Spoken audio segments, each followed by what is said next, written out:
Good evening, ladies and gentlemen, and welcome to the 719th edition of the Feuerstein's Fire American Soccer Show. I'm your host, Daniel Feuerstein, and I'll give you an American perspective of our clubs, leagues, players, national team, and other fabulous moments. Get your daily reading from me and other writers over at Beyond the 90 at beyondthe90.substack.com, also beyondthe90.net, and of course, locally on New York's soccer, New York sports, over at baddogsports.com. Chat room is open here on YouTube. Please come on in, discuss amongst yourselves if you like. If you have a question for me, I'll try to answer it to the best of my abilities. And as always, please subscribe here to YouTube on the channel for your daily American soccer content. Well, ladies and gentlemen, let me just go ahead and say this. The World Cup is coming. The World Cup will be here very, very soon. We are right now March 16th. And for everyone, tomorrow, it will be St. Patrick's Day, this coming Tuesday, March 17th. So to all of you out there that celebrates, happy St. Patrick's Day to every one of you. Now, as I've said, the World Cup will be here very soon. Absolutely, the World Cup will be here soon. And that means we can think about what the atmosphere will be like when it comes back to North America, in the United States, shared with our neighbors to the north in Canada and our neighbors down south in Mexico. And of course, I can't forget the first time the World Cup came to our shores in 1994. Now, for those of you that are probably not familiar, I know some of you probably already are, we have seen from Adidas, they have brought back the original 1994 shirt for the U.S. men's national team, that denim shirt that made them play or look so famous in front of the home crowd.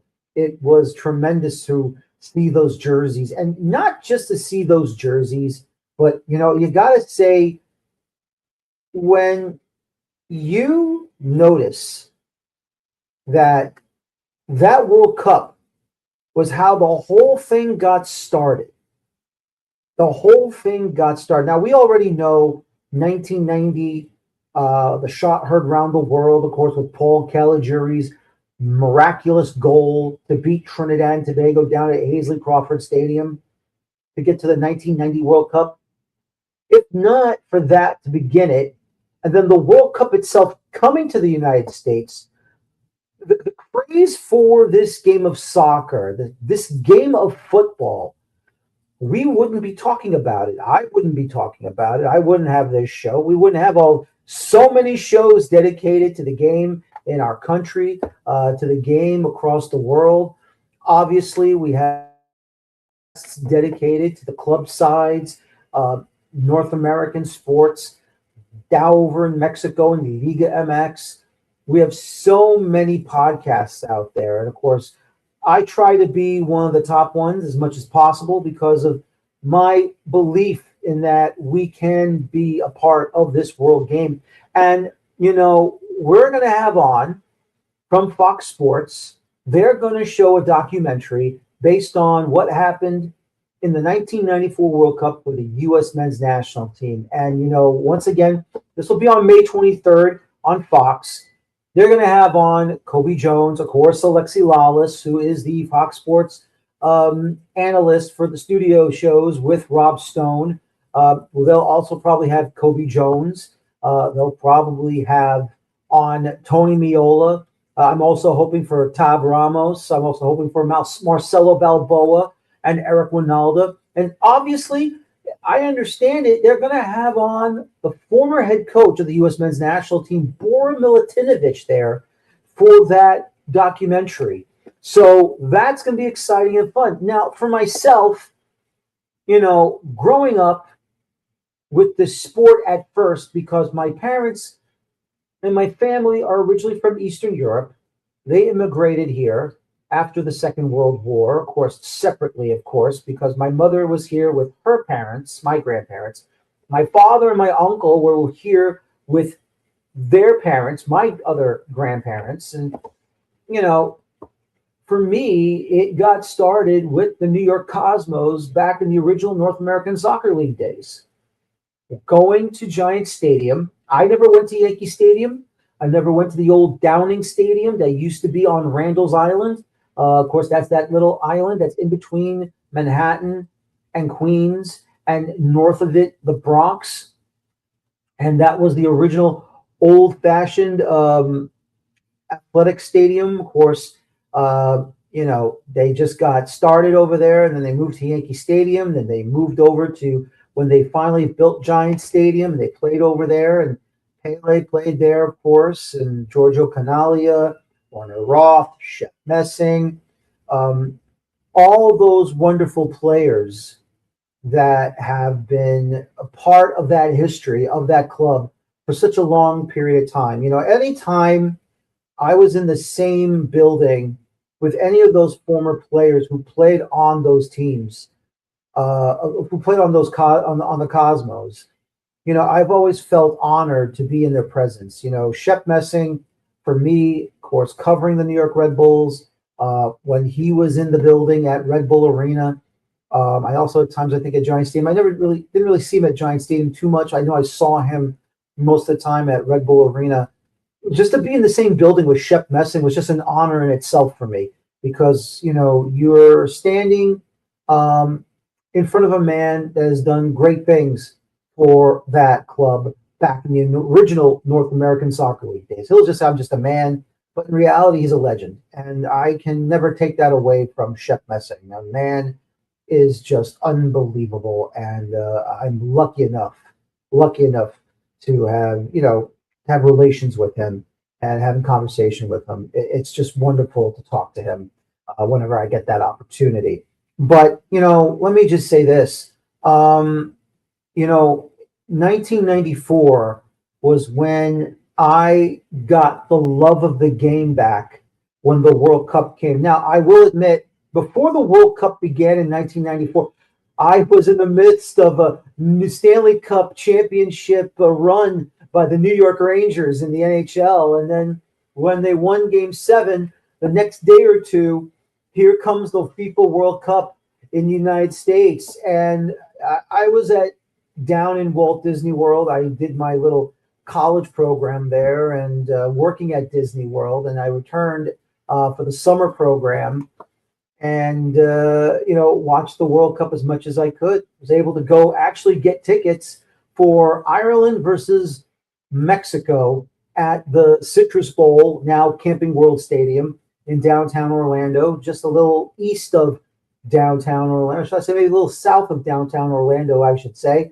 But when you are down there, obviously the heat and everything we understand, but that's how the passion came back. That for me, that's how it all got started, was watching the U.S. men's national team, that big shocking victory over Colombia, even though Colombia did put the ball in the back of their own net. And I believe that was the 2-1 victory over Colombia. And then, of course, I believe it was the next match was a draw, and then the third match was a loss, but they still had enough on the points and the goal differential to move on to the round of 16. And we all saw what happened with Tab Ramos, unfortunately, the injury that knocked him out. Because I believe, when Tab was playing, I would like to believe if that play did not happen, if the Brazilian player, that was Bebeto, I could be wrong on who it was, when he really gave a flying headbutt square on the head of Tab Ramos and really made him bleed, I really thought that, the U.S. would have upset Brazil with the man up, because that one Brazilian player did get sent off for that red card that he delivered, that flying headbutt he delivered. I thought he was going to get sent off, to be honest with you. And he was. But with Tab Ramos out, it was a different game. You didn't have that threat in the middle of the pitch. Now, if that was still there, that was still impossible. I thought they're going to win. But Brazil is Brazil. They always find a way, when their backs are against the wall, they always find a way to pull off that big goal to put themselves ahead. And from that point on, I got the love of the game back. Now, at the time, I didn't even know that Major League Soccer was in the works if the USA gets the World Cup in 1994. I had no clue that MLS was being born at that time. I wasn't part of the media. I wasn't paying attention. I just was thinking to myself, okay, I'm going to, when I get back home, I'm going to find out there's a professional soccer league somewhere in the US and I'm going to go to those games. And then, of course, then you find out about Major League Soccer coming in, and they began in 1996. And I was patient. I wasn't rushing them. I wasn't trying to tell them, "Hey, hurry up, let's go, let's get this thing over with. Let's get a league out there." But personally, I wasn't rushing them. Now, obviously, here's how I became a fan of a certain club in England. Obviously, Manchester United. And here's the funny thing. It wasn't because of David Beckham. It wasn't because of Paul Scholes. It wasn't because of Michael Owen or Dwight York or Robert Schmeichel. It wasn't anything like that at all. It was not. It was not anything with the players. I'll tell you what happened. When I think it was either during or after the World Cup ended, I asked around, of course, what goes on in the summertime. And obviously England did not qualify for that World Cup in 1994, but the English tourists would come to Disney World on holiday and come with their families. And I've always recognized them they always wear their shirts, whether it's their club shirts or their England shirts. That's how I would recognize, which club teams are available or who I should be supporting. So what I did was, process of elimination, you might say. I said to myself, okay, I'm going to keep track of how many jerseys from England are being worn by the English supporters, and I'm going to give it probably a month. I don't want to make it too short. I want to make it a day or 2 or 3 days or 4 days. I want to make it at least maybe a week to 2 weeks, something around that time in June, July, because obviously the next Premier League season starts in August. And I became a Manchester United fan because the amount of Manchester United supporters that I saw walking around, not only at the Disney, then called the Disney MGM Studios, now it's called the Hollywood Studios, but also walking around whenever I had my days off, going to the Magic Kingdom, going to Epcot. I kept track of the English football jerseys from those particular supporters. And Manchester United had at least 12. I saw Arsenal with about 5. I saw Newcastle United with 2. Didn't see any Liverpool. I guess Liverpool they weren't there at the time. I don't know. I didn't see much of Chelsea either. And so that's how I became a Manchester United supporter from England. And then, of course, when Major League Soccer came in, right away, I said, if it's a New York City team, a New Jersey team, a North Jersey team, I should say, whoever plays at Giant Stadium, anywhere in the 5 boroughs, that's my team. And that was, of course, at the time, the New York, New Jersey Metro Stars. And that's when the first Metro legend was born, Giovanni Savarese. Of course, coming to the club was from the World Cup, Tab Ramos, Tony Meola, Peter Vermees was also part of that club back then before he went to Kansas City. Remembering Roberto Donadoni, Anthony Di Avila, Rhett Hardy. Of course, he's always was known for his shaving his bald head and became Mr. Clean, of course. That was the start of that one. We cannot forget, of course, Miles Joseph. And, of course, that's where Zach Thornton was the backup to Tony Meola before he went to the Chicago Fire and had the career he had from 1998 on. So, just tons and tons of excitement and, great moments that started with how I was a fan of the club. And then, of course, covering the club now professionally from the time it went from Metro Stars to Red Bull New York now, well, New York Red Bulls now, Red Bull New York. I started doing my one-page newsletter covering the club, and not only just talking about what they did in MLS, but of course, what they did in the Open Cup up to a certain point. Also decided to cover the U.S. men's national team. Oh, excuse me, the U.S. men's national team, whether it be a friendly, World Cup qualifying, or the Gold Cup, the World Cup itself.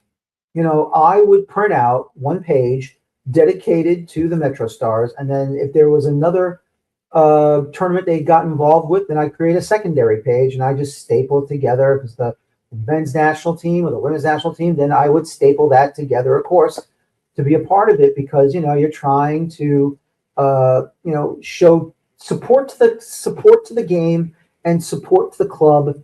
And that's how it all got started, all the writing I started, and then here I am now. It went from the writing to the Champion Soccer Radio Network, and then from the Champion Soccer Radio Network, after they went under, I came in with my own show, because I said to myself, well, no, this is not going to be the end of me. I want to continue on. I want to continue on and cover American soccer as a whole. Look, I can definitely easily do a Red Bulls podcast. That could have been the easiest thing to do for me. No, I felt that I need to cover the entire game on its own. And obviously adding the elements, not just what MLS does, now the lower levels of American soccer and the professional levels, like USL Championship and USL League One, USL League Two. And then, of course, giving those amateur teams those opportunities, giving the short season teams those opportunities. And that's where I have my partnership right now with the National Premier Soccer League, and I have a good working relationship with the League for Clubs. I get in touch with these clubs; they want to be on the show, and sometimes it works, and sometimes it doesn't. It's nothing you can say or do. Look, sometimes it's just difficult when you can't get these teams. Or you're trying to get people who cover these teams themselves, whether it be a fan pod or a fan writer, a fan blogger, or trying the outlets from the regular newspapers. They do bring in these people, and working, and then of course working at the time with SB Nation people, and just be grateful and lucky that I've made friends across the country, and especially up in Canada. To bring them in to be a part of the show, because I'm trying to do what's right and what's good, and continue on to be a standing up for what's right in the game. So it's just one of those things where I do my best. I try my best to not only inform you about what goes on in American soccer, but at the same time, what goes on within our nation. What goes on in Canada, in CONCACAF, and then, of course, this summer, let's not forget, we're going to have the World Cup as well, and hopefully we're going to have some fun here and talk about what's happening for each and every match day for this upcoming FIFA World Cup, which is going to be exciting and a lot of fun, and cannot wait to see what will happen there. But other than that, ladies and gentlemen, welcome to the show. Let's go ahead and give you tonight's segment sponsor. It is Dino Lezzi Energy Drink. When I need that extra kick to power through match analysis and late night transfer rumors, there's only one drink that delivers authentic Italian energy, and that's Dino Lezzi. Crafted in Italy with the same passion I bring to this show, because real energy comes from real ingredients, just like real soccer talk comes from real insiders. Unfortunately, ladies and gentlemen, no guests for you tonight. But I do want to talk about the situation that we had with two former Columbus Crew players who have been suspended indefinitely by Major League Soccer for gambling. Now, obviously, in today's world, you can't really hide it, can you? Everyone has their cameras rolling. Everyone has their radars up. Everyone knows that when something gets leaked out, it's going to come in real hot. really hot. And for Derrick Jones and Yaw Yeaboah, formerly the Columbus Crew, those two have been suspended indefinitely by Major League Soccer. Now, currently, they're playing in with other clubs in other leagues somewhere around the world. But if an MLS club is going to look at bringing them back, they cannot return. The only places they can return is either USL Championship or USL League One. Maybe they decide to go to USL League Two, somewhere else around the Confederation. But if they go back to MLS as a whole, even if they do go back to, let's just say for the heck of it, they go to MLS Next Pro, and they want to hang around with the kids and get some minutes in, or at least I would say, I'm guessing if they retire, they want to be a coach. I don't think they can come back and be a coach in the United States. They'll just have to retire and coach somewhere else or coach into the USL level. So, it's really a shame when you're placing bets amongst yourselves, trying to get yourselves booked. And, the whole thing with the whole, DraftKings, FanDuel, how they've allowed it to creep in to the professional levels, because we all know the betting, the gambling is a very big thing here in this country. We have to say, this is what we feared. And, pardon me. This is what we feared when it came to the gambling coming into the professional leagues, that a professional player will make these types of attempts. And it has happened. And it is a shame. And it is a very big shame, because we cannot allow the gambling to infiltrate the professional leagues. We already know about the whole 8 Men Out movie about the Chicago White Sox in the 1919 World Series, where they were trying to throw the World Series as they got paid by gamblers, bettors, also degenerates, and the mob. So, that's an automatic no-no. And then, of course, we've seen what goes on at times. Of course, there's a former NBA referee who got convicted of betting during NBA games, Ryan Dunaghy, I believe it was, and he's no longer officiating in the NBA as a referee, obviously for a long, long time. So we haven't seen it, that much in baseball. We haven't seen it in hockey that I can claim that I do know. I don't know anything about what goes on. If there was any betting done in the NHL, if it was found out, you probably might have to go maybe, I don't know, in the early 10s and 20s, early teens and 20s when it comes to that in the NHL. I have not seen recently, or if there was back in the day, gambling in the National Football League. If there was, I think at the moment, it's not to my knowledge. If there is any reports, probably just go ahead and Google it, and we'll see what comes up. But this is the first time that I believe in Major League Soccer we have a real situation happening. And it's sad. It's very sad. Look, while I understand with Major League Soccer probably that the level of payment is not there yet, possibly, or it is. It's just, it depends on how much money they make and everything. Look, myself, I don't gamble on sports. I don't go to FanDuel. I do not go to DraftKings. I mean, I think about it, but I'll be honest with you. I will admit it's a bit complicated for me. It's very complicated for me. I wouldn't know what the whole parlay situation is. I don't know how to make a bet for this. I don't know how to make a bet for that. All I would do probably is,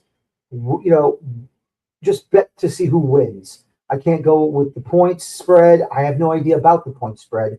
So, I'm not going to claim I'm a genius or anything. I'm not going to claim that I know what goes on. But unfortunately, others do. And there are those that do take advantage of that situation. And sometimes you get those degenerates that don't know how to stop. Now, obviously, all I can say is I'm pretty darn good with the slot machines. That's as far as I can go.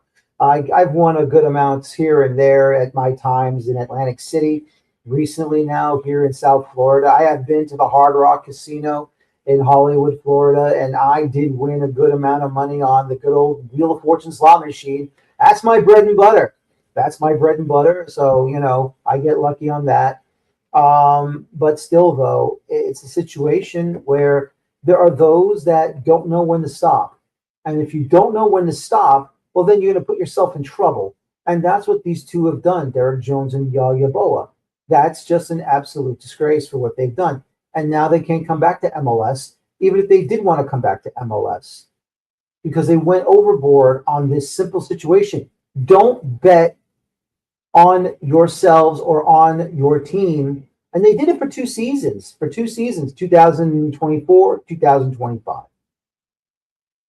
So that's a shame within itself. It's a real shame that these two had to pull that off. And they're going out there and they're trying to find ways to satisfy either a curiosity, an addiction, or maybe they felt that, hey, let's give it a shot. And if it worked, it worked. I mean, how is it you bet on yourself to get yourself booked in the match so just so you can get the money? I mean, that's ridiculous. You're supposed to prevent yourself from getting a yellow card, not trying to earn one. But, look, we don't know what was in their minds. It's really a shame that this happened. And once again, I just believe that we cannot allow the gambling to infiltrate our professional leagues, no matter which level it is. We got to stay out of it. Look, there's always going to be gambling of some sort. You'll always go to Vegas for the odds. You'll always go to the newspapers in the sports section. You'll always have the point spread in the sports section, depending on which newspaper wants to put it out there and which one doesn't. But the truth is, it's all out there, whether you actually physically go to the casinos or you do it online through your smartphones. The gambling industry has now been infiltrated, and it's a regular occurrence. And yeah, there'll be people that will create gambling sites, but it won't be real gambling. It's just made up money. And my wife plays these games. And she says, "Oh, look, honey, I'm $10 million ahead." And I asked her, "Is that real money?" "Well, no." "Well, then don't tell me about it, because it's not real money. It's not. I play games that has a certain dollar sign amounts where, you spend the money to play a game or two, but you're not getting that money to cash out. You're just putting it back into the game because it's really fake coins. It's not real coins, it's fake coins. I am not going to be a video gamer millionaire or billionaire if I can't take the money out myself, So, hey, look, I'm an old fart. I know that. It's not a big deal, though. But the truth is, hopefully, this will be the first and the last article or report that we hear about players gambling on clubs in their own league in MLS, or even if they do it in Europe or in South America, Africa, Asia, up and down the Americas, Oceania.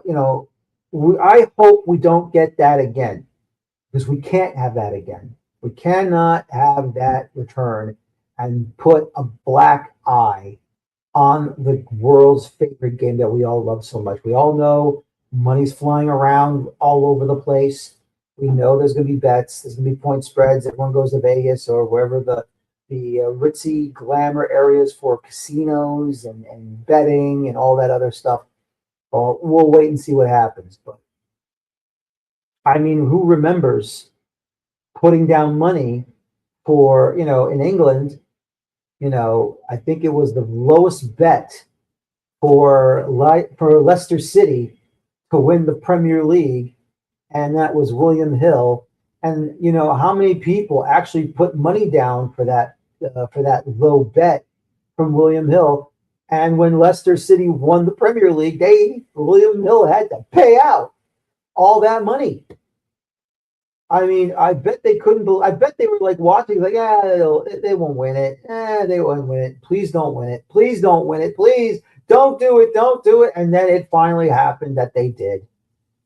And they were the first club in England in the Premier League. That was not Man United, not Man City or Chelsea or Liverpool or Arsenal that won the Premier League title. Leicester City did the impossible, did the dream, and the dream turned into reality. And all those people who placed a wager with William Hill in England cleaned out the betting property people.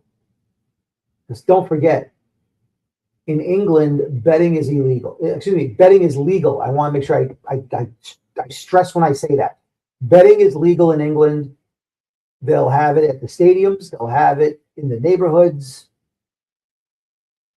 And it's just amazing to what they're able to do.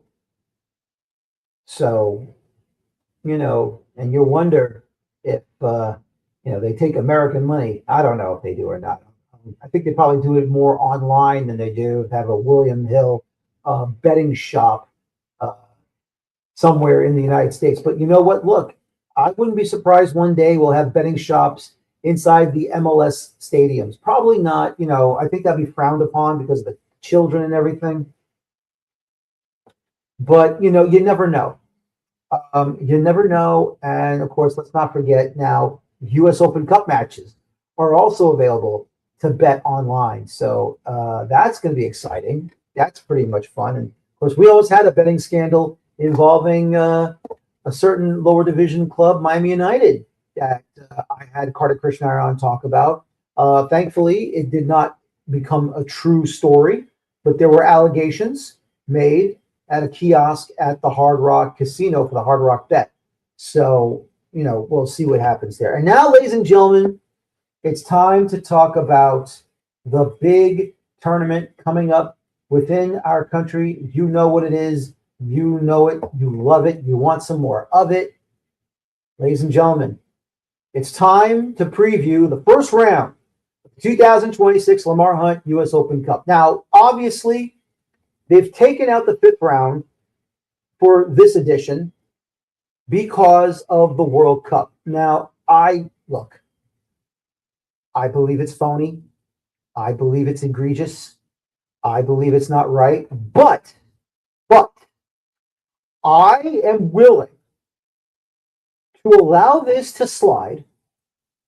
I'm willing to allow this to just slide and go away. Watch the tournament, see what's going to happen, and then take a look and see if they bring back the fifth round for 2027. Now, once again,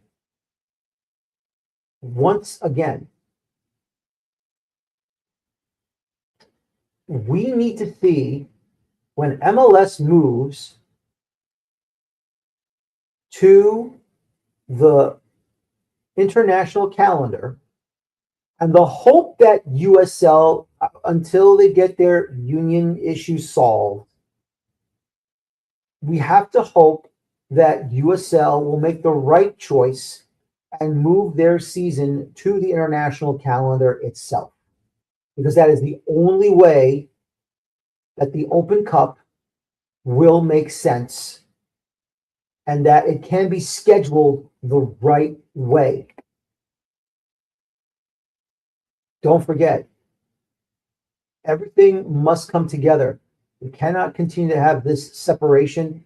Everything must come together when we talk about the U.S. Open Cup, and hopefully it will be fixed very quickly. Because once Major League Soccer says we want to make the move to the international calendar, well, you know what? Hey, fellas, it's time to make that move. It's time to make the Open Cup what it should be. Plain and simple. The national championship of American soccer. But right now, it's to the 2026 edition. Once again, none of the expansion clubs for USL Championship or USL League One are in this one this year. At the same time, there are some clubs that didn't make the playoffs last year in USL Championship. They are not in this edition's tournament, and hopefully they'll all be back for 2027. But here we go with the first round schedule, and here we go for this coming Tuesday, March 17th, and here you are. Look at that. Now, we all know South Georgia Tormenta will not play this season. They have bowed out. They're not performing this season. That means they lose their U.S. Open Cup spot, and that means CF America, CFL Spurs, and from Florida, the amateur side, will now automatically advance to the second round, and we'll see who they'll be playing against into the next round. Now, once again, the majority of these matches will be on YouTube. There will be one match playing on CBS Sports Network, one match on CBS Sports Golazo in the first round, also streaming at the same time on Paramount Plus. And here it is, the schedule right now. For Tuesday, March 17th at 6:30 p.m. Eastern Time on YouTube, Richmond Kickers taking on Northern Virginia FC or Nova FC. Rhode Island FC taking on Club Deportivo Fialenza. And then Vermont Green taking on Portland, Maine's Portland Hearts of Pine. That's going to be, of course, CBS Sports Network and Paramount Plus. Detroit City FC taking on Michigan Rangers. And then the Battle of Pittsburgh, the Battle of the Steel City, the Steel City Derby. Steel City FC hosting the Pittsburgh Riverhounds on Rooney Field. Westchester United, the U.S. Adult Soccer Association champions and NPSL, taking on Loudoun United. Colorado Springs Switchbacks taking on the top amateur side in the state of Colorado, Azteca FC. Indy 11 taking on the Des Moines Menace. Will we see a return of Sasha Kleistin, Bradley Wright Phillips, and all the former ex-MLSers joining in for the Open Cup competition? It should be fun, and we'll see what happens. Phoenix Rising FC will be taking on San Ramon FC, and that will be on Tuesday, March 17th. Now for Wednesday, March the 18th, here are your matches, 15 of them. Chattanooga FC taking on Kalanji Pro Profile out of Georgia. Asheville City SC taking on the Greenfield Triumph. Charleston Battery hosting Florida Badgers FC. Louisville City hosting Southern Indiana FC. Naples, FC Naples hosting Red Force FC. FC Motown taking on Hartford Athletic. SC Vistula Garfield hosting One Knoxville SC. Bofs St. Louis hosting Union Omaha. Little Rock Rangers hosting FC Tulsa. San Antonio FC hosting the ASC New Stars from Houston, Texas. New Mexico United taking on Cruisers FC. Sacramento Republic taking on and hosting El Farolito, the revenge match for the Burrito Boys from San Francisco as they're in the capital city of California. AV Alta FC hosting Valley 559 FC. Ventura County Fusion taking on Spokane Velocity. And finally, Orange County SC hosting Laguna United. Those are your matches for Wednesday, March the 18th.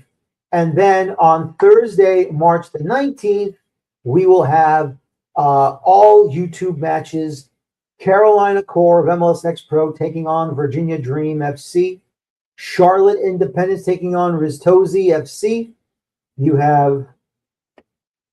get my papers here. I just want to make sure I get that correctly. As we have Flint City Bucks taking on Forward Madison FC. We have Lexington SC taking on Flower City Union. Westchester Soccer Club hosting the New York Renegades. That's Westchester County taking on Long Island. The Battle of the Suburbs, the Suburb Derby. Tennessee Tempo hosting Chattanooga Red Wolves. And finally, over in Texas, Laredo Heat taking on El Paso Locomotive. That, my friends, will be your matches for the first round of the 2026 Lamar Hunt U.S. Open Cup. Exciting, fun. I'm ready to go. Are you ready to go? Of course, don't forget to join me on Beyond the 90 for Open Cup review shows after each and every match day. And then please come back here on the Feuerstein's Fire American Soccer Show next Monday, as I will host those clubs that have won their matches in the U.S. Open Cup Round 1 proper portion of the tournament. So that's exciting. That's a lot of fun. I can't wait. And I know you can't wait as well. And then we'll wait to see who will face whom in the second round. Just to go back on the Open Cup real quick, I've written so many articles about what changes I would make for the tournament. Excuse me. I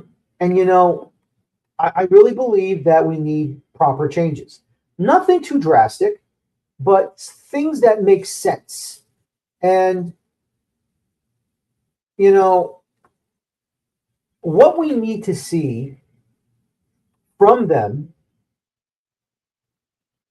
we need to see draws from the first round all the way down until the semifinal. And I believe it should be not just a blind draw, but regional blind draws. Because I still believe our country is vast. Our country is large. And what we need to do is make sure that we have all these situations wrapped up into one, and make sure it all makes sense. You've seen my articles on Beyond the 90 about this, what I think should happen. Of course, I had to change things up a little bit because until we get these U.S. soccer to actually make the Open Cup what it should be about, then we'll be in a better place. And until now, it's fine. But more needs to happen. And I truly believe if they can fix it the right way, we'll be fine. The tournament will be better. And then making sure that we have MLS not interfering, USL not interfering, NPSL, whoever it is, not interfering with the natural order of the game in our country. Because we cannot continue to have this. We cannot continue to have 16 clubs in MLS only going to the Open Cup. We need the whole kit and caboodle. Right now it's 27 because the other three, as we know, are Canadian, and they have their own Canadian championship to play in. So right there and then, we don't have to worry about that. But the point is, excuse me, it was a long day today for me, so I apologize about that. Once again, we must, and I stress this, we must make sure our Open Cup is sacrosanct and that all the clubs do play in it. And that's where I say, I'm going to leave it alone for now. If they want to use the World Cup as an excuse, that's fine. It's okay. I understand. You don't want any time taken away from the Open Cup because the World Cup is here. I understand that. I get it. Fine. But if this is just an excuse to reduce the tournament and take away a round, well, I'm sorry to say it, but that's a farce. I hope not. I hope not. But I really do want to see the fifth round return next year in 2027. That's what I hope for. That's what I would like to see. And so finally, we're going to review the Red Bulls match against Toronto FC. It was their home opener, Toronto FC, over the weekend, Saturday afternoon. And it was a 1-1 draw. It was, boy, if it wasn't for Garvin in goal for Toronto, this should have been 4-1, 5-1 Red Bulls. But it wasn't. He was up to the task. And, taking advantage after stopping the corner late in the first half by the Red Bulls and Toronto making that attacking run, just making them, making the Red Bulls reduce their numbers in the back. And Daniel Shalhoub chipping the ball over Ethan Horvath and getting the goal that made it 1-0 at the time. And you're thinking they're going to take the 1-0 victory and they'll keep all 3 points until that last corner delivered in the middle. Chaos inside the Toronto FC area. And it's Eric Maxime Choupo-Moting who found a way, delicate touch, buries the ball into the upper near 90, splashes the net. Gavron, in disbelief, crumbles to the pitch and could not believe he got scored on, and the match ended right away, 1-1. 7 points in their first 4 matches. 7 points in their first 4 matches. That's a great start. That's an excellent start. And we'll see what they'll do. Their next match on the road next week at Charlotte FC over at the Bank of America Stadium. It was just fun to watch, exciting to watch. Obviously, Audrey Mehmeti is the talk of the league, the player that he is. Just filled with energy, running, hustling, jumping around. And Audrey Mehmeti, sorry about that. Audrey Mehmeti, what can you say? What can you say? I'll tell you what you can say. The kid's impressive. But let's tone it down just a little bit with the hype. I'm not saying you can't be excited. I'm not saying you can't be crazy. Go crazy as much as you want. But let's try to not crown him for the national team just yet. It's only been his 4th match played in MLS. He's going to have some bad games. They'll pop up every once in a while. But, we're just going to calm it down and take it easy. I love watching the kid play. I enjoy watching the kid play. And hopefully all of you will too when he gets that opportunity finally. But until then, look, for now, sit back, relax, enjoy the show, and then hopefully he'll get his first goal in his MLS accounts. So we'll see what happens there. He already has the 2 assists. Hopefully he'll get his first goal very, very soon. We'll see what happens there. But other than that, ladies and gentlemen, thank you very much for watching me tonight. Unfortunately, no guests tonight, but that's okay.